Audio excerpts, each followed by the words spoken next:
సుమన్ టీవీకి స్వాగతం. మనం చాణక్య నీతుల గురించి మాట్లాడుతున్నామండి. చాణక్యులు నీతి కథలు ప్రతిసారి చెప్తూనే ఉన్నాం. ఈసారి ఏం కథ అయితే చెప్పట్లేదు నేను.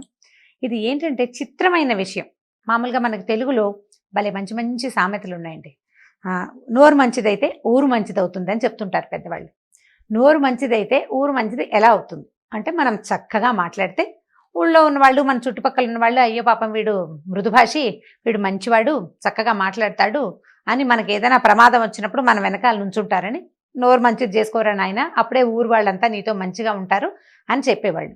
ఒకవేళ దానికి మనం పెద్దగా వినలేదనుకోండి, తర్వాతకి ఇంకొక మంచి సామెత చెప్పారు. అదేం చెప్పారు? నోరా వీపుకి చేటు తేకే అని. అంటే అతిగా మాట్లాడేవంటే ఎప్పుడో నీ వీపు పగులుతుందిరా నాయన అని గట్టిగా కూడా చెప్పారు. ఈ మాటల్ని చాణక్యుల వారు బహుసుందరమైన సంస్కృత శ్లోకాల్లో చెప్పారండి. ఎంత బాగుందంటే శ్లోకం వినడానికి అత్యద్భుతంగా ఉంది. నాలుక చివరే లక్ష్మి ఉంటుందట, నాలుక చివరే బంధువులు ఉంటారు, నాలుక చివరే బంధనం కూడా ఉంటుంది, నాలుక చివరే మృత్యు ఉంటుంది. అంటే మన నాలుకతోటే మనం లక్ష్మీదేవిని అంటే సంపదను పొందగలుగుతాం. మన నాలుకతోటే మనకి మిత్రులు బంధువులు దొరుకుతారు. అదే నాలుకతోటి మనం బంధనాన్ని అంటే జైలు శిక్ష లాంటి దాన్ని, ఆ తర్వాత అదే నాలుకతోటి మృత్యువుని పొందుతామని చెప్పారు. అయితే వీరి తర్వాత చాణక్యుల కాలానికి తర్వాతనే అని అనుకోవాలి. భర్తృహరి సుభాషితాలలో కూడా ఇలాంటి మంచి మంచి శ్లోకాలు ఉన్నాయండి. సుభాషితాల్లో భర్తృహరి చెప్తాడు, మనిషికి ఏ వస్తువు అలంకారాన్ని ఇవ్వదు. అంటే మనం నువ్వు చేతులకు వేసుకో, మెళ్ళలోకి వేసుకో, చెవులకు పెట్టుకో, చక్కటి బట్టలు కట్టుకో, ఏం చేసినా ఒక వ్యక్తి పూర్తిగా అలంకార భరితుడు కాడు. ఎప్పుడు వాడు పూర్తిగా అలంకారం చేసుకున్నట్టు అవుతుందంటే, వాడికి చక్కని మాట ఉంటేనే, చక్కగా మాట్లాడితేనే వాడు పూర్తిగా అలంకారం చేసుకున్నట్టు. మిగిలిన అలంకారాలన్నీ వేస్ట్. ఈ కేవలం వాగ్భూషణమే మనుషులకి అందమైన అలంకారంగా ఉంటుందని భర్తృహరి కూడా చెప్పాడు. ఇలా పదే పదే పెద్దవాళ్ళు నొక్కి వక్కాణించిన తర్వాత మన వాళ్ళు ఎలా తెలుసుకున్నారంటే, దీన్ని వాడుకోవటం అంటే చాణక్య నీతులు వాడుకోవాలి కదండి. ఏదైనా నీతి వాక్యాలు మనం వాడుకోవటం కోసమే కదా మనకు చెప్పబడ్డాయి. కార్పొరేట్ ఆఫీసుల్లో, రిసెప్షన్స్లో, హోటల్స్లో, ఆ తర్వాత ఈ చాలా సాదా అంటే పెద్ద పెద్ద కంపెనీలు, చిన్న కంపెనీలు పెద్దవైనా అనుకోండి, వీటిలలో ఫ్రంట్ ఆఫీసుల్లో స్వీట్గా మాట్లాడే వాళ్ళనే పెట్టడం జరిగింది.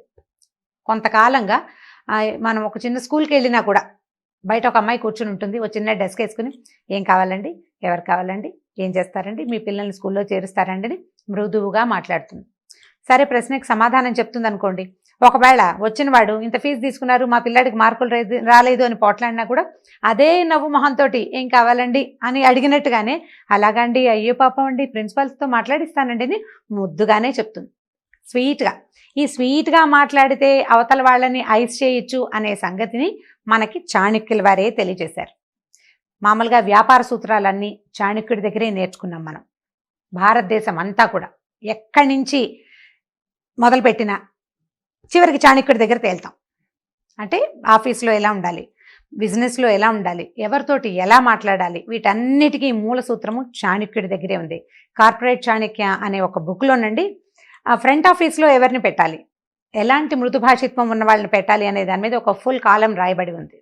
సో స్వీట్గా మాట్లాడితే మనకి జరగని పని అంటూ లేదు. ఈ చాణక్యులు తర్వాత ఇంకొక శ్లోకంలో చెప్పారు, నాలుకట పదునైన సంభాషణ ఇష్టంగా ఉంటుందట. ఎంత పదునుగా మాట్లాడాలో అనిపిస్తుంది. మనమైనా చూడండి, ఏదైనా చిన్న కోపం వస్తే నేను ముందు చెప్పాను అని చెప్పేయాలనిపిస్తుంది, అనాలనిపిస్తుంది మనకి. కానీ దాన్ని కనుక కంట్రోల్ చేసుకుని కొద్దిగా ఆలోచించి మాట్లాడితే కనుక అవతల వాడితో మనకి ఏ శత్రుత్వము రాదు. ఈ కటువైన మాటల మీద ఆసక్తి కలిగి ఉండే నాలుకని ఎప్పుడూ అదుపులో పెట్టుకోమని చెప్తాడు చాణక్యుడు. వాచా దారిద్ర్యం ఎందుకు, తీయగా మాట్లాడే మాటల్లో ఎందుకు దరిద్రం, మనకి చక్కగా మాట్లాడితే సరిపోతుంది. ఏం పర్వాలేదు, మళ్ళీ చేద్దాము. పరీక్ష పోయిందనుకోండి, ఫ్రెండ్ ఏడుస్తున్నాడు, నేను ముందే చెప్పాను, ఆ రోజు నువ్వు చదువుకోలేదు, సినిమాకి వెళ్ళావు అని అనకుండా ఇంకోసారి ప్రయత్నం చేద్దాం, ఈసారి ఈ దెబ్బ నీకు పనిచేస్తుంది. అంటే ఒకసారి దెబ్బ తింటే మనం రెండోసారి జాగ్రత్త పడతాం కదా. అలాంటి అనునయ వాక్యాలతోటి, హితవాక్యాలతోటి మనుషుల్ని లొంగ తీసుకోవచ్చు. పదునైన మాట మాట్లాడంగానే అవతల వాడు మనకి శత్రువైపోతాడు. పైకి ప్రకటించకపోయినా నీ పదునుని వాడు జ్ఞాపకం పెట్టుకుంటాడు. కాబట్టి నాలుకని అదుపులో పెట్టుకోవాలి. నాలుకని ఎక్కడెక్కడ అదుపులో పెట్టుకోవాలంటేట, తండ్రి దగ్గర, తల్లి దగ్గర, మగవాళ్ళైతే భార్య దగ్గర, ఆడవాళ్ళైతే భర్త దగ్గర. ఈ 4 కాకుండా విద్యాలయాల్లో, తర్వాత ఆసుపత్రుల్లో, కార్యాలయాల్లో, అక్కడి నుంచి మనం ఏదైనా సమాచారం తెలుసుకోవాల్సిన శాఖల యందు కూడా మృదు భాషిత్వము బాగా పనిచేస్తుందని, ఒకవేళ నీకు లోపల కోపం ఉన్నప్పటికీ దాన్ని ప్రకటించకుండా మాట్లాడే ప్రయత్నం చేయమని చాణక్యులు చెప్పారు. సో దీన్ని గనక పాటిస్తే మనం ఎప్పుడూ ఎవరికి శత్రువులు అవ్వం. మనకి కూడా ఎప్పుడూ ఎవడు శత్రువుగా ఉండడు. ఒకవేళ ఏదైనా సందర్భానుసారం వాళ్ళకి మనకి తేడా వచ్చినప్పటికీ వీడు మృదుభాషి, వీడు చక్కగా మాట్లాడతాడు కాబట్టి వీడు అనుండడు, వీడి వల్ల అయ్యుండదని అవతల వాళ్ళు మనల్ని నమ్మడానికి అవకాశం ఉంటుంది. మన పదునుని చూపించామా ఈ పదును గుచ్చుకుంటుంది కదా, అది బాగా జ్ఞాపకం ఉంటుంది. కాబట్టి తీయనైన మాటలతోటే ప్రజలు ఒకరితో ఒకరు సంభాషించాలి, అన్ని సందర్భాల్లోనూ తీయని మాటనే వాడుకోవాలి అని చాణక్యులు చెప్పారు. ఈ వీడియో కనుక మీకు నచ్చినట్లయితే లైక్ చేయండి, షేర్ చేయండి. మరిన్ని వీడియోస్ కోసం సుమన్ టీవీకి సబ్స్క్రైబ్ చేసుకోండి. Welcome to our channel. నేను రమారావి. ఓ ఇద్దరు ఫ్రెండ్స్ కలిసి కూర్చుని మాట్లాడుకుంటుంటే జనరల్గా ఏం టాపిక్స్ మాట్లాడతాం మనం? ఆఫీస్లో ఎలా ఉంది, లేదా ఈ చీర ఎక్కడ కొన్నావు, మీ ఆయన ఎలా ఉన్నారు, మీ పిల్లలు ఎలా ఉన్నారు, మా పిల్లల ఇబ్బందులు, పిల్లలతో ఉన్న ఇబ్బందులు, భర్తలతో ఉన్న ఇబ్బందులు, తర్వాత బట్టలు కొనుక్కోటాలు, లేదా కొత్తగా వెళ్లాల్సిన ప్లేసులు, చూడదలుచుకున్న ప్రదేశాలు, ప్రయాణానికి వెళ్తుంటే చుట్టాలు అడ్డం వచ్చారు, ఇలాంటివి మాట్లాడుకున్న తర్వాత ఇవన్నీ మన సొంత విషయాలు కదా. వీటి తర్వాత ఆఫీస్లో కొలీగ్స్ గురించో, పక్కింటి వాళ్ళ గురించో, లేదా మన కజిన్స్ గురించో ఏదైనా ఒక ఇంట్రెస్టింగ్ టాపిక్ విషయం ఉంటే దాని గురించి మనం మాట్లాడుతూ ఉంటాం. తను ఇలా చేసింది, తను భలే కొనేసుకుంటోంది, లేదా తను ఎవరితోటో ఎక్కడో వెళ్తోంది అని ఇలాంటి మాటలు మాట్లాడతాం. అయితే ఈ మాటలు మనం ఇద్దరం మాట్లాడుకున్నప్పుడు చాలా బాగుంటుంది. ఇప్పుడు మన ఇద్దరం మాట్లాడుకున్నాక ఈ ఇద్దరు కలిసి ఇద్దరు వేరు వ్యక్తులకు చెప్పారనుకోండి, అదేదో సినిమాలో చిరంజీవి గారు చెప్పినట్టుగా ఒక చోట నుంచి ఇంకో చోటకి ఓ వ్యక్తి ముగ్గురు వ్యక్తులకు చెప్పాలి, ఆ ముగ్గురు మరో ముగ్గురికి చొప్పున ఇలా వరుసగా వెళ్ళి ఈ చైన్ ఎక్కడ ఎండ్ అవుతుంది? మొదట ఆ అమ్మాయి బైక్ వేసుకుని తిరుగుతుంది దగ్గర స్టార్ట్ అయ్యి, చివరి ఆ అమ్మాయి చాలా చెడ్డ పని చేసింది దగ్గర ఎండ్ అవుతుంది. మనం మొదలుపెట్టింది ఎక్కడ? అమ్మాయి బైక్ మీద తిరిగేస్తుంది ఇష్టారాజ్యంగా. ఇక్కడి నుంచి మొదలుపెట్టి చివరికి దాని ఇష్టారాజ్యపు జీవితం ఏదో వేరే చెడ్డ పనిగా పరిణమిస్తుంది. నోటి నుంచి నోటికి మారేసరికల్లా సెంటెన్సెస్ మారిపోతాయి. కొన్ని స్వకపోల కల్పితాలు ఉంటాయి, అంటే మన నోట్లో పుట్టినవి కూడా జరుగుతుంటాయి. ఆ నోరు ఫ్రెండ్దే అవ్వక్కర్లా, అప్పుడప్పుడు మనది కూడా అవుతుంది. ఊరికే సాచివేతగా మాట్లాడతాం. ఎవరి గురించో అయ్యేసరికల్లా మనకి నోరు సులువుగా వెళ్ళిపోతుంది. అది మన మ్యాటర్ అయితే కొంచెం జాగ్రత్తగా చెప్తాం, కానీ ఎవరి గురించి అయినా చెప్పేటప్పుడు మనకి జాగ్రత్త ఎందుకు ఉంటుంది? జాగ్రత్త ఉండదు. అయితే ఇలా మాట్లాడే సందర్భాల్లో స్నేహాలు పోతాయి, కుటుంబాలు పాడవుతాయి, ఆఫీసులో ఒక బ్యాడ్ అట్మాస్ఫియర్ ఏర్పడుతుంది, కుటుంబాల్లో కూడా బ్యాడ్ అట్మాస్ఫియరే ఉంటుంది. సో దీన్ని కంట్రోల్ చేయాలి. ఎలా కంట్రోల్ చేయాలి అంటే, మొదట నోటికి, ఆ తర్వాత చెవులకి, రెండిటికి తాళం వేయాలి. నాలుగుకి పదును తగ్గించుకోవాలి, చెవికి మంచి షటర్ డోర్ లాంటిది పెట్టుకోవాలి. దీని మీద ఒక ఇంట్రెస్టింగ్ కథ ఉందండి. శ్రీపాద సుబ్రహ్మణ్య శాస్త్రి గారని ఒక పాతకాలంలో ఒక మంచి రైటర్ ఉండేవారు. 1960s దాకా రాసినట్టున్నారు. అయితే ఈ సుబ్రహ్మణ్య శాస్త్రి గారు ఒక రాజుగారు, ఒక జమీందార్ గారి గురించి ఒక కథ రాశారు. అంటే నా ఫేవరెట్ స్టోరీ రైటర్. కథ పెద్దదే, చిన్నగా సింపుల్గా చెప్తాను చూడండి. ఒక జమీందార్ దగ్గర ఒక 5-6 గుమాస్తాలు ఉండేవారు. గుమాస్తాలు ఉంటే ఈ పెద్ద గుమాస్తా మీద చిన్న గుమాస్తాలందరూ వెళ్ళి రాణిగారికి ఏదో చెప్పేవారు. ఆయన ఎలా చేస్తున్నాడంటే అలా చేస్తున్నాడంటే ఒక నెల తర్వాత పెద్ద గుమాస్తాని తీసేసేవారు, రెండో వాడు పెద్దవాడు అయ్యేవాడు అనమాట. తర్వాత కొన్నాళ్ళు అయిన తర్వాత ఈ రెండో వాడి మీద మిగిలిన వాళ్ళు వెళ్ళి చెప్తారు. అప్పుడు రెండో వాడిని తీసేసి మూడో వాడు గుమాస్తా అవుతాడు. ఈ 6-7 గుమాస్తాల్లో చిట్ట చివరి వాడు బహుగట్టివాడు, పొట్టివాడే కానీ వాడిని మేనేజర్ని చేశారట. ఇక వాడి మీద మిగిలిన వాళ్ళంతా ఎన్ని రకాలో రాజుగారికి, రాణిగారికి, అంటే జమీందార్ గారికి, వారి భార్య గారికి బోలెడని చెప్పారు. ఆయనకి ఏం చేయాలో తెలియలా. ఈ ఉన్న గుమాస్తాలందరినీ తీసేస్తుంటే ప్రతిసారి ఏ కొత్త వాడిని పెడతాం? వీడు చూస్తే ఉద్దండ పిండలాగా ఉన్నాడు, కొన్ని పనులు బాగా చేస్తున్నాడు, కానీ మిగిలిన గుమాస్తాలకి కొంచెం ఇబ్బంది కలగజేస్తున్నాడు. ఏం చేయాలని ఆలోచించి ఓ రోజు సాయంకాలం అతని దగ్గరికి వచ్చారట. వస్తే ఆయన సాయంకాలం 6 అయ్యేసరికి తాళాలు వేసుకుని వెళ్ళిపోయేవాడు. ఆఫీస్ని చాలా గట్టిగా మేనేజ్ చేశాడు. అంటే ఇతను స్ట్రైట్గా ఉండటం వల్ల మిగిలిన వాళ్ళకి కొన్ని ఇబ్బందులు వస్తున్నాయి అన్నమాట. సరే, ఈయన పావు తక్కువ వారికి రాజావారు అతని దగ్గరికి వెళ్ళారు. వెళ్ళి ఒక 5 నిమిషాలు నుంచున్నారు. అతనేమో నిశ్చలంగా చకచక తన బ్యాగులు గీగులు సర్దేసుకుంటున్నాడు, సామాన్లు సర్దేస్తున్నాడు, అన్నిటికీ తాళాలు వేస్తున్నాడు. బాగా ఆలోచించారు రాజావారు. ఎలా అడగాలో అర్థం కాలేదు. సరే, ఒక వాక్యంలో వీడిని ప్రశ్నిద్దామని, కామన్నా కాసుకెళ్ళి చెప్పేవాళ్ళని ఏం చేయాలో అని అడిగారు.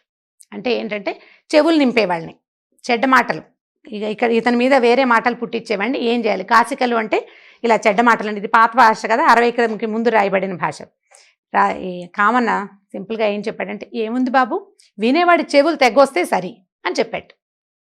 ఇప్పుడు ఏం చేయాలి రాజావారు? నోరు మూసుకుని వెళ్ళిపోయారు. కథ చాలా బ్రైట్గా చాలా బాగుంటుందండి, ఎవరికైనా దొరికితే చదవండి. అయితే ఇప్పుడు ఏం చెప్తున్నారంటే, చెడ్డ మాట చెప్పేవాడికంటే, చెప్పే వాళ్ళకంటే వినేవాళ్ళు వేస్ట్ ఫెలోస్. వినేవాడు సరైన వాడు కాదు, వినకూడదు, వినిపించుకోకూడదు. కాబట్టి గాసిప్స్ని వినకండి, వాటిని పెంపొందించకండి. ఒకవేళ మీరు విన్నారనుకోండి, చెవి తన పని తను చేస్తుందండి. మన శరీర అవయవాలన్నీ వాటి పని అవి చేస్తాయి కదా, అలాగే ఈ చెవి ఏం చేస్తుంది, తను విన్న విషయాన్ని ఒక మాదిరిగా ఫిల్టర్ చేసి బ్రెయిన్లో నిక్షిప్తం చేసి పెడుతుంది. సందర్భం వచ్చి ఆ వర్డ్ వచ్చినప్పుడు నువ్వు విన్నావు కదా, దీన్ని బయటికి తోసేయమని నాలికని ప్రేరేపిస్తుంది.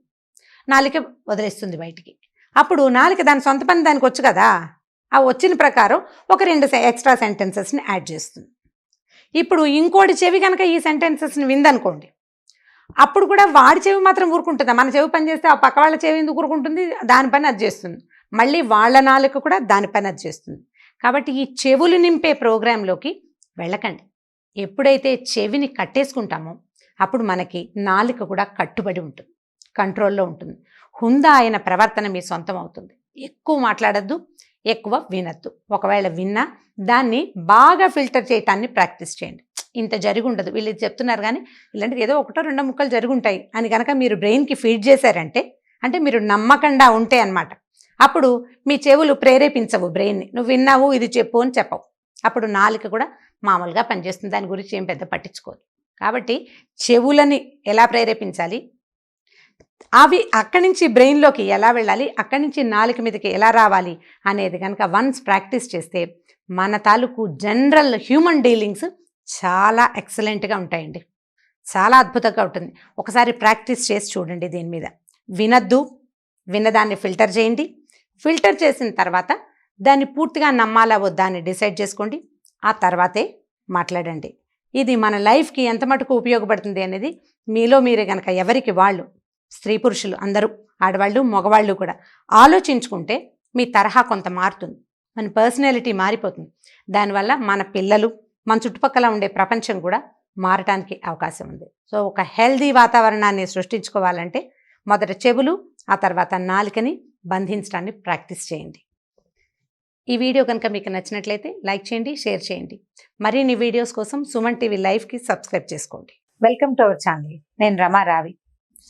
జీవితంలో మనం అనుకున్నది సాధించలేకపోతున్నాం, ఏదో ఒక గోల్ పెట్టుకున్నాం, దాన్ని రీచ్ అవ్వలేకపోతున్నాం, అనుకున్నది ఏది కుదరటం లేదు.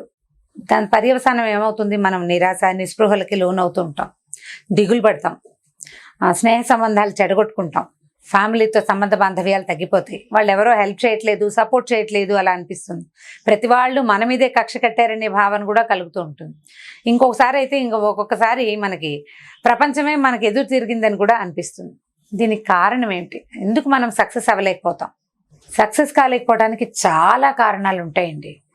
మనం జీవితంలో సక్సెస్ కాలేకపోవడానికి చాలా కారణాలు ఉంటాయి. ప్రొఫెషనల్గా సక్సెస్ కాలేకపోవటం, లేదా ఏదో వ్యాపారంలో బిజినెస్ అభివృద్ధి కాలేదు, వాటన్నిటికీ కూడా ఇలాంటివి ఏ వ్యవహారం అయినా మన ఒకళ్ళతోటి కాదు. లైఫ్లో సక్సెస్ అవ్వాలంటే మన చుట్టూతా ఉన్న వాళ్ళంతా మనని సపోర్ట్ చేయాలి. బిజినెస్లో సపోర్ట్ చేయాలంటే మనం తీసుకున్న బిజినెస్ ఐడియా, దానికి ఉన్న సర్కమ్స్టెన్సెస్, దానికి మనకు దొరికినటువంటి వనరులు అవన్నీ సపోర్ట్ చేయాలి, ప్లస్ మార్కెట్ కూడా. ప్రొఫెషనల్గా సక్సెస్ అవ్వాలంటే ముందు మన దగ్గర కొంత కంటెంట్ ఉండాలి, అంటే మనలో కూడా ఒక విషయం ఉండాలి, చుట్టుపక్కల వాళ్ళు కూడా ఎంతో కొంత హెల్ప్ చేయాలి.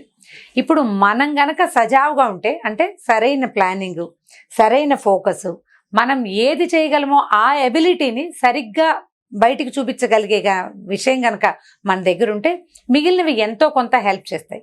అలా కాకుండా మనం ఒక బిజినెస్ను లేదా ఒక ప్రొఫెషన్ను సెలెక్ట్ చేసుకుని అది మన శక్తికి మించిన వ్యవహారం అయినప్పుడు, లేదా అదొక విషయము, మన దగ్గర ఇంకో విషయం ఉన్నప్పుడు మనం సక్సెస్ కాలేకపోతాం. చాలా ప్రయత్నం చేస్తాం, ఎంత ట్రై చేసినా దాన్ని మీట్ అవ్వడం కష్టం అవుతుంది. మొదట మన ఐడియాస్ని ఒక్కసారి పునరాలోచన చేసుకోవాలి. మనం సక్సెస్ కాలేకపోవటానికి ప్రపంచంతో పాటు మనం ఎంతవరకు కారణం, ఇందులో మన భాగస్వామ్యం ఉందా లేదా అనేది కనుక మొట్టమొదట మనం ప్రశ్నించుకుంటే మనం నిరాశకి లోనవ్వం, ఐడియా మార్చుకుంటాం. దీనికి చాలామంది చాలా రకాల ఐడియాస్ ఇస్తారండి. నేనైతే ఏమనుకుంటానంటే ముందు మనం సరిగ్గా ఉన్నామా లేదా అనేది ఒక పేపర్ మీద పెట్టడం ప్రాక్టీస్ చేయండి. ఎక్కడైనా సక్సెస్ అవ్వాలంటే, లైఫ్లో సక్సెస్ అవ్వాలంటే మానవ సంబంధాలు మెరుగుపరుచుకోవాలి మామూలు జనరల్ జీవితాల్లో. అదే ఉద్యోగ వ్యాపారాల్లో అనుకోండి, స్ట్రాటజికల్గా వెళ్ళాలి కదా. ఈ స్ట్రాటజీస్ అన్నిటికీ కూడా పేపర్ మీద పెట్టడం అనేది బెస్ట్ ప్లాన్. ముందు మన దగ్గర ఉన్న వనరులు, మనకున్న అవకాశాలు, మనకున్న అబిలిటీస్, వీటిని గనక ఒక పేపర్ మీద పెడితే అప్పుడు దాంట్లో ఉన్న నిజానిజాలు అంటే వాటి ఎంత బలం ఉంది, ఎంత బలహీనత ఉన్నది అనేది మనకి క్లియర్గా అర్థమవుతుంది. నువ్వు ఎప్పుడైతే పేపర్ మీద పెట్టలేకపోయావో సక్సెస్ఫుల్గా, అప్పుడు నీ ఆలోచనలో తప్పు ఉందనే సంగతి నీకు అర్థమవుతుంది. అప్పుడు ఐడియా మార్చుకోవచ్చు. ఇప్పుడు ఏది లేకుండా అన్ని మనసులోనే ఊహించుకుని మనం ఏదో ఒక ఐడియా వేసేసుకుని 4-5 మనుషులతోటి కూడి ముందుకెళ్ళి ఫెయిల్ అయిపోయి ఈ ప్రపంచం నన్ను ముందుకు రానివ్వటం లేదు అని ఇతరులను నిందించి మనం బాధపడి నిరాశ నిస్పృహకి లోనయ్యి డిప్రెషన్లో కూరుకుపోయే బదులు మొదట చేసే ప్లానింగే సరిగ్గా పేపర్ మీద పెట్టుకుని ప్రతిదానికి పాసిబిలిటీస్ ఉన్నాయా లేదా, అవుతుందా అవదా, ఎస్ నో అనేది ఖచ్చితంగా రాసుకుని గనక ముందుకు వెళ్తే చాలా మటుకు సక్సెస్ అవ్వడానికి అవకాశం ఉంటుంది. ఇలాంటి పనులు ఏవి చేసినా అంటే కొత్త ప్రయత్నాలు చేసేటప్పుడు చాలా ప్లాన్డ్గా పకడ్బందీగా వెళ్ళాలి. ఎవరో చేశారని అది మనం చేద్దామని అనుకోకూడదు. అది మనం చేయగలమా లేదా అనేది ఆలోచించుకుని చూడాలి. ఇప్పుడు చూడండి, sports long jump, pole vault అవి చేసేవాళ్ళు ఉంటారు. మనం అందరం చేసేయగలమా? అది లేదు. దానికి ప్రత్యేకమైన ఎబిలిటీ కావాలి, శిక్షణ కావాలి. బిజినెస్లు కూడా అంతే. పెద్ద బిజినెస్ వాళ్ళు ఎవరో చేశారని మనం ఎలా చేస్తాం? మనకి అందుబాటులో ఉన్నది, మనకు అవకాశం ఉన్నది, మనకు అవగాహన ఉన్నది చూసుకోవాలి. ఇతరులను చూసి నాకు అర్థమైపోయింది అనే ఆలోచనతో దిగద్దు. దిగినప్పుడు మనం ఇబ్బంది పడతాం. ఒకసారి ఇబ్బంది పడ్డాం అనుకుందాం, 1-2 టైమ్స్ ఫెయిల్ అయ్యాం, ఏం పర్వాలేదు. జీవితం చాలా పెద్దది, ప్రపంచం మరీ పెద్దది. కొత్త అవకాశాన్ని మళ్ళీ వెతకటానికి ప్లాన్డ్గా బయలుదేరండి. నిరాశ నిస్పృహలకి లోనవ్వద్దు, వాటిని పక్కకు తీసేయండి. మిమ్మల్ని వెనక్కి లాగే ప్రధానమైన కారణాలు, ఒకటి నిరాశ, రెండోది నిస్పృహ. నాకెవరు హెల్ప్ చేయట్లేదు, నా వల్ల ఏది కావటం లేదు, ఈ రెండు అనుకోవద్దు. నాకెవరు హెల్ప్ ఒక్కర్లేదు, నేనేం చేయగలుగుతానో అదే చేస్తాను అనే ఒక మంచి ఆలోచనతోటి, సరైన పక్కా ప్లానింగ్ తోటి జీవితాన్ని ముందుకు తీసుకెళ్ళండి. అప్పుడు ఆటోమేటిక్గా సక్సెస్ మీ సొంతం అవుతుంది. పెద్ద సక్సెస్ రాకపోయినా పర్వాలేదు, చిన్న చిన్న సక్సెస్ల నుంచి మెల్లిగా ముందుకెళ్ళండి. చిన్న విషయాల్లో సక్సెస్ అవ్వండి. ఒక 10 చిన్న విషయాలు కలిస్తే ఆటోమేటిక్గా నా 10 చినుకులు కలిసి పెద్దవానైనట్టుగా జీవితం పెద్దదవుతుంది. దాని పట్ల ఆశావహ దృక్పథంతో ఉంటే కనుక సులువుగా మీరు జీవితాన్ని జయించగలుగుతారు. ఈ వీడియో కనుక మీకు నచ్చినట్లయితే లైక్ చేయండి, షేర్ చేయండి. మరిన్ని వీడియోస్ కోసం మా ఛానల్కి సబ్స్క్రైబ్ చేసుకోండి. Welcome to our channel. నేను రమారావి. జీవితం చాలా ఛాలెంజెస్తో కూడుకున్నదండి కదా. మనం పుట్టినప్పుడు ఏదో మనకి ఏమీ తెలీదు, ఏదో పెరుగుతూ ఉంటాం. అమ్మలు పెంచేస్తారు, నాన్నలు చూసేస్తారు. కొంచెం వయసు పెరిగాక అంటే ఒక 5-6 ఏళ్ళు వచ్చాక, ఈ పాత రోజుల్లో అయితే 5 ఏళ్ళు వచ్చాక స్కూళ్ళు, ఇప్పుడు 2 ఏళ్లకు లేకపోతే ఉద్యోగస్తులైన పేరెంట్స్ తాలూకు పిల్లలైతే 5-6 నెలలకే వాళ్ళ లైఫ్లో ఛాలెంజెస్ మొదలైపోతాయి. అంటే ఇక్కడ అడ్జస్ట్ అవ్వగలమా లేదా అనేది ఒక ఛాలెంజ్, సాయంకాలం వరకు ఏడుస్తూ ఉండగలమా లేదా అనేది పిల్లల ఛాలెంజ్. కొంచెం పెద్దయ్యాక స్కూళ్ళు, ఆ తర్వాత ఏమో కాలేజీలు, తర్వాత ఉద్యోగాలు, జీవితం మొత్తం ఎప్పుడు ఏదో ఒక పరుగు పందెము, ఏదో ఒక పోటీతోటే నడుస్తూ ఉంటుంది. అయితే ఈ ఫుల్ ఆఫ్ ఛాలెంజెస్తో నిండి ఉండేటువంటి జీవితం అప్పుడప్పుడు ఒక స్టాగ్నేషన్ వస్తుంటుంది. అంటే ఈ ఛాలెంజ్ రోజువారీ ఛాలెంజ్ అయిపోతుంది కదా.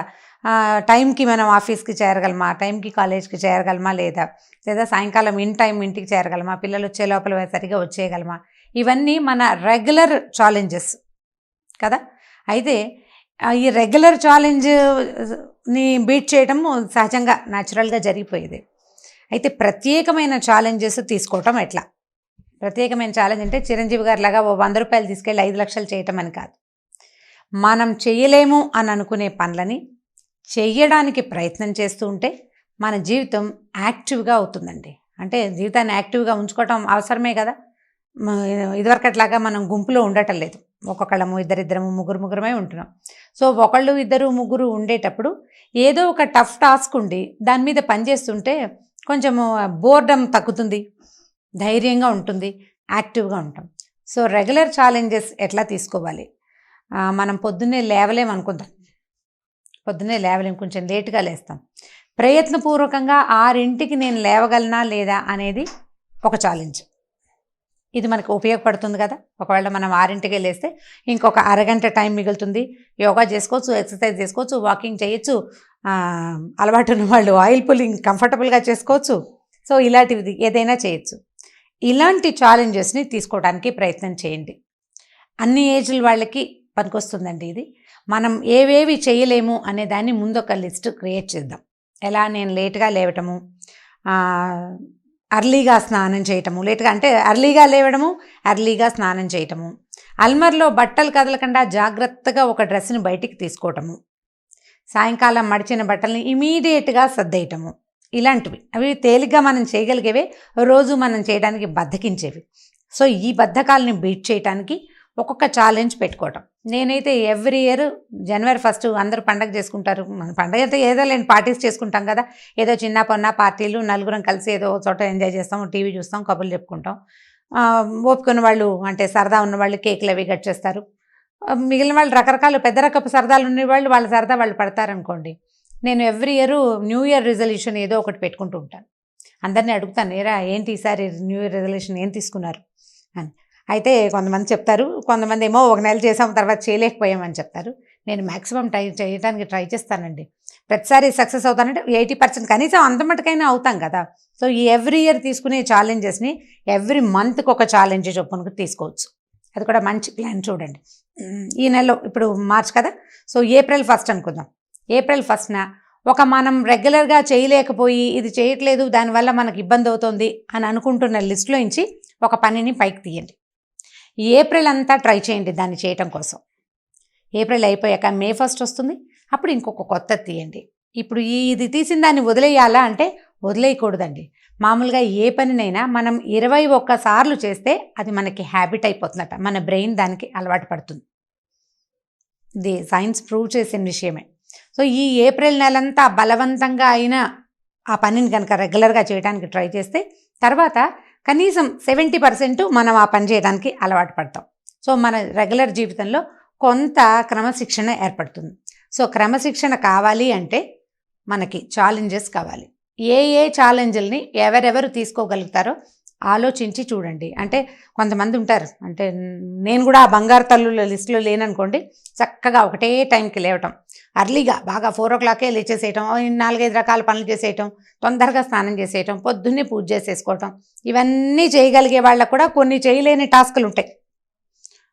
నిద్ర లేవడం టఫ్ టాస్క్ కొంతమందికి, తర్వాత పనులేవో టఫ్ టాస్కులు లేకుండా ఎట్లా ఉంటారు, అందరం మనుషులమే కదా.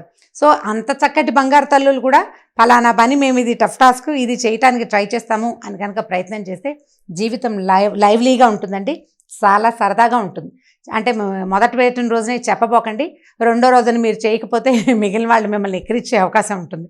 కాబట్టి ఒక 10 రోజులు కనుక చేసి అప్పుడు 11వ రోజున నేను 10 days నుంచి చేస్తున్నాను అని మీ ఫ్రెండ్స్కి కానీ ఇంట్లో వాళ్ళకి కానీ చెప్పండి. మొదటి రోజున చెప్పారా, రెండో రోజునే మనం అపహాస్యం పాలైపోతాము.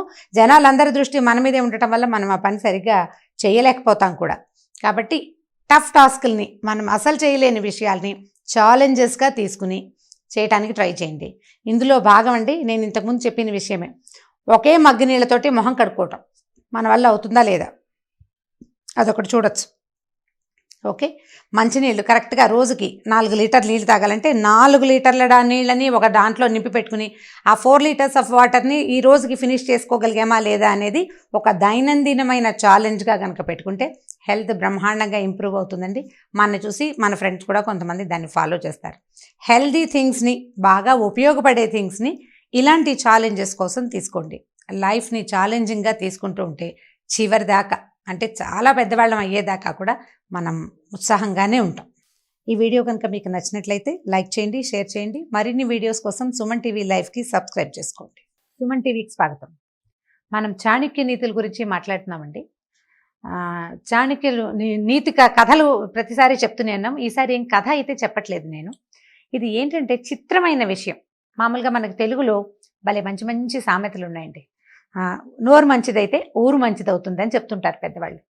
నోరు మంచిదైతే ఊరు మంచిది ఎలా అవుతుంది అంటే, మనం చక్కగా మాట్లాడితే ఊళ్ళో ఉన్నవాళ్ళు, మన చుట్టుపక్కల ఉన్నవాళ్ళు, అయ్యో పాపం వీడు మృదుభాషి, వీడు మంచివాడు, చక్కగా మాట్లాడతాడు అని మనకి ఏదైనా ప్రమాదం వచ్చినప్పుడు మన వెనకాల నుంచుంటారని, నోరు మంచిది చేసుకోరా నాయన, అప్పుడే ఊరు వాళ్ళంతా నీతో మంచిగా ఉంటారు అని చెప్పేవాళ్ళు.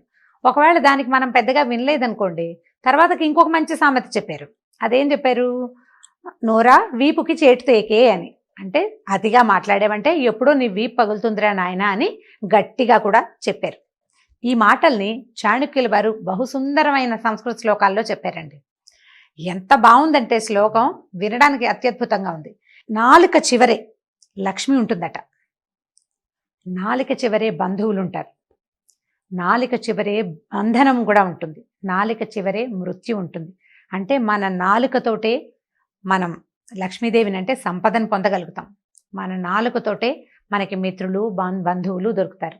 అదే నాలుకతోటి మనం బంధనాన్ని అంటే జైలు శిక్ష లాంటి దాన్ని, ఆ తర్వాత అదే నాలుకతోటి మృత్యువుని పొందుతామని చెప్పారు. అయితే ఈ వీరి తర్వాత చాణక్యుల కాలానికి తర్వాతనే అని అనుకోవాలి. భర్తృహరి సుభాషితాలలో కూడా ఇలాంటి మంచి మంచి శ్లోకాలు ఉన్నాయండి. సుభాషితాల్లో భర్తృహరి చెప్తాడు, మనిషికి ఏ వస్తువు అలంకారాన్ని ఇవ్వదు. అంటే మనం నువ్వు చేతులకు వేసుకో, మెళ్ళలోకి వేసుకో, చెవులకు పెట్టుకో, చక్కటి బట్టలు కట్టుకో, ఏం చేసినా ఒక వ్యక్తి పూర్తిగా అలంకార భరితుడు కాడు. ఎప్పుడు వాడు పూర్తిగా అలంకారం చేసుకున్నట్టు అవుతుందంటే వాడికి చక్కని మాట ఉంటేనే, చక్కగా మాట్లాడితేనే వాడు పూర్తిగా అలంకారం చేసుకున్నట్టు. మిగిలిన అలంకారాలన్నీ వేస్ట్. ఈ కేవలం వాగ్భూషణమే మనుషులకి అందమైన అలంకారంగా ఉంటుందని భర్తృహరి కూడా చెప్పాడు. ఇలా పదే పదే పెద్దవాళ్ళు నొక్కి వక్కాణించిన తర్వాత మన వాళ్ళు ఎలా తెలుసుకున్నారంటే దీన్ని వాడుకోవటం. అంటే చాణక్య నీతులు వాడుకోవాలి కదండి. ఏదైనా నీతి వాక్యాలు మనం వాడుకోవటం కోసమే కదా మనకు చెప్పబడ్డాయి. కార్పొరేట్ ఆఫీసుల్లో, రిసెప్షన్స్లో, హోటల్స్లో, ఆ తర్వాత ఈ చాలా సాదా అంటే పెద్ద పెద్ద కంపెనీలు, చిన్న కంపెనీలు పెద్దవైనా అనుకోండి, వీటిలలో ఫ్రంట్ ఆఫీసుల్లో స్వీట్గా మాట్లాడే వాళ్ళనే పెట్టడం జరిగింది.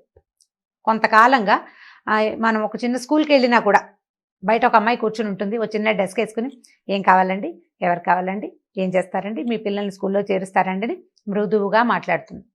సరే, ప్రశ్నకి సమాధానం చెప్తుంది అనుకోండి. ఒకవేళ వచ్చిన వాడు ఇంత ఫీజు తీసుకున్నారు, మా పిల్లాడికి మార్కులు రాలేదు అని పోట్లాడినా కూడా అదే నవ్వు మొహంతో ఏం కావాలండి అని అడిగినట్టుగానే, అలాగండి, అయ్యో పాపం అండి, ప్రిన్సిపల్స్తో మాట్లాడిస్తానండి అని ముద్దుగానే చెప్తుంది, స్వీట్గా. ఈ స్వీట్గా మాట్లాడితే అవతల వాళ్ళని ఐస్ చేయొచ్చు అనే సంగతిని మనకి చాణక్యుల వారే తెలియజేశారు. మామూలుగా వ్యాపార సూత్రాలన్నీ చాణక్యుడి దగ్గరే నేర్చుకున్నాం మనం. భారతదేశం అంతా కూడా ఎక్కడి నుంచి మొదలుపెట్టినా చివరికి చాణక్యుడి దగ్గర తేల్తాం.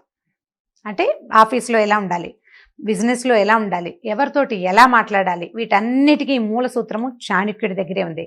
కార్పొరేట్ చాణక్య అనే ఒక బుక్లోనండి ఫ్రంట్ ఆఫీస్లో ఎవరిని పెట్టాలి, ఎలాంటి మృదుభాషిత్వం ఉన్న వాళ్ళని పెట్టాలి అనే దాని మీద ఒక ఫుల్ కాలం రాయబడి ఉంది. సో స్వీట్గా మాట్లాడితే మనకి జరగని పని అంటూ లేదు. ఈ చాణక్యులు తర్వాత ఇంకొక శ్లోకంలో చెప్పారు, నాలుకట పదునైన సంభాషణ ఇష్టంగా ఉంటుందట. ఎంత పదునుగా మాట్లాడాలో అనిపిస్తుంది. మనమైనా చూడండి, ఏదైనా చిన్న కోపం వస్తే నేను ముందు చెప్పాను అని చెప్పేయాలనిపిస్తుంది, అనాలనిపిస్తుంది మనకి. కానీ దాన్ని కనుక కంట్రోల్ చేసుకుని కొద్దిగా ఆలోచించి మాట్లాడితే కనుక అవతల వాడితో మనకి ఏ శత్రుత్వము రాదు. ఈ కటువైన మాటల మీద ఆసక్తి కలిగి ఉండే నాలుకని ఎప్పుడూ అదుపులో పెట్టుకోమని చెప్తాడు చాణక్యుడు. వాచాదారిద్ర్యం ఎందుకు, తీయగా మాట్లాడే మాటల్లో ఎందుకు దరిద్రం, మనకి చక్కగా మాట్లాడితే సరిపోతుంది. ఏం పర్వాలేదు, మళ్ళీ చేద్దాము. పరీక్ష పోయిందనుకోండి, ఫ్రెండ్ ఏడుస్తున్నాడు, నేను ముందే చెప్పాను, ఆ రోజు నువ్వు చదువుకోలేదు, సినిమాకి వెళ్ళావు అని అనకుండా ఇంకోసారి ప్రయత్నం చేద్దాం, ఈసారి ఈ దెబ్బ నీకు పనిచేస్తుంది. అంటే ఒకసారి దెబ్బ తింటే మనం రెండోసారి జాగ్రత్త పడతాం కదా. అలాంటి అనునయ వాక్యాలతోటి, హితవాక్యాలతోటి మనుషుల్ని లొంగ తీసుకోవచ్చు. పదునైన మాట మాట్లాడంగానే అవతల వాడు మనకి శత్రువైపోతాడు. పైకి ప్రకటించకపోయినా నీ పదునుని వాడు జ్ఞాపకం పెట్టుకుంటాడు. కాబట్టి నాలుకని అదుపులో పెట్టుకోవాలి. నాలుకని ఎక్కడెక్కడ అదుపులో పెట్టుకోవాలంటేట తండ్రి దగ్గర, తల్లి దగ్గర, మగవాళ్ళైతే భార్య దగ్గర, ఆడవాళ్ళైతే భర్త దగ్గర.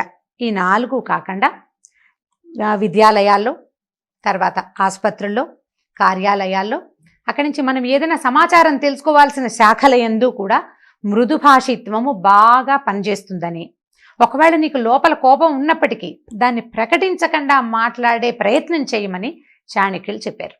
సో దీన్ని గనక పాటిస్తే మనం ఎప్పుడూ ఎవరికి శత్రువులు అవ్వం. మనకి కూడా ఎప్పుడూ ఎవడు శత్రువుగా ఉండడు. ఒకవేళ ఏదైనా సందర్భానుసారం వాళ్ళకి మనకి తేడా వచ్చినప్పటికీ వీడు మృదుభాషి, వీడు చక్కగా మాట్లాడతాడు, కాబట్టి వీడు అనుండడు, వీడి వల్ల అయ్యుండదని అవతల వాళ్ళు మనల్ని నమ్మడానికి అవకాశం ఉంటుంది. మన పదునుని చూపించామా, ఈ పదును గుచ్చుకుంటుంది కదా, అది బాగా జ్ఞాపకం ఉంటుంది. కాబట్టి తీయనైన మాటలతోటే ప్రజలు ఒకరితో ఒకరు సంభాషించాలి, అన్ని సందర్భాల్లోనూ తీయని మాటనే వాడుకోవాలి అని చాణక్యులు చెప్పారు. ఈ వీడియో కనుక మీకు నచ్చినట్లయితే లైక్ చేయండి, షేర్ చేయండి. మరిన్ని వీడియోస్ కోసం సుమన్ టీవీకి సబ్స్క్రైబ్ చేసుకోండి.